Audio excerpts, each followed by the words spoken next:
नमस्ते, सुप्रभात।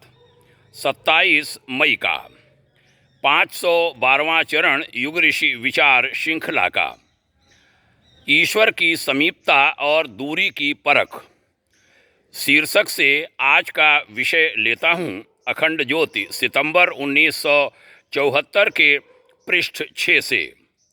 गुरुवर्य ने लिखा था, ईश्वर के लोक में रहना, उसके समीप रहना, उस जैसा रूप होना, उसमें समाविष्ट हो जाना, यह चारों ही अवस्थाएं उस स्थिति की ओर संकेत करती हैं जिसमें मनुष्य की भीतरी चेतना और बाहरी क्रिया उतनी उत्कृष्ट बन जाती है जितनी कि ईश्वर की। बड़ी महत्वपूर्ण बात पर चर्चा करते हुए गुरुवर पूज्यवर आचार्य श्री ने आगे लिखा, अपनी चेतन सत्ता को ईश्वरीय चेतना में घुला देने, उसके सदृश बना देने में किसे कितनी सफलता मिली, इसका परिचय उसके चिंतन और कर्तृत्व का स्तर परख कर सहज ही प्राप्त किया जा सकता है।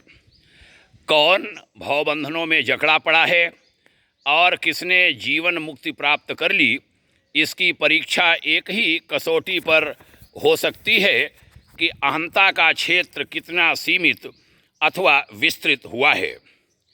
जो निकृष्ट स्तर की बातें सोचता है, जिसकी अभिलाषाएं पाशविक हैं, उसे भवबंधन में आबद्ध नर पशु ही कहा जाएगा।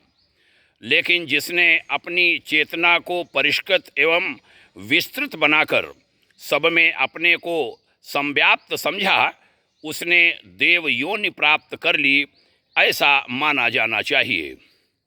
गुरुदेव ने आगे लिखा, आँखों से देव दर्शन के लिए की जाने वाली तीर्थ यात्रा और सूक्ष्म नेत्रों से प्रभु दर्शन के लिए होने वाली ध्यान साधना का अपना स्थान है और अपना महत्व। इन सीढ़ियों को पार करते हुए हमें पहुंचना उसी स्थान पर पड़ेगा जहां ईश्वर की समीपता मिलती है। हम तब तक ईश्वर से असंख्य योजन दूर रहेंगे जब तक अपनी चेतना को ईश्वरीय चेतना के सदृश उदात्त बनाने की आवश्यकता अनुभव नहीं करते। बहनों और भाइयों, बहुत ही गहरी बात गुरुदेव ने कही।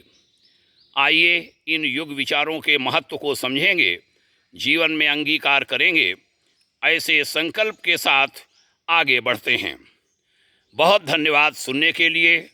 भाग्योदय परिवार की बहुत सदाकांक्षा, शुभाकांक्षा आपके उज्जवल भविष्य के लिए। ओम शांति।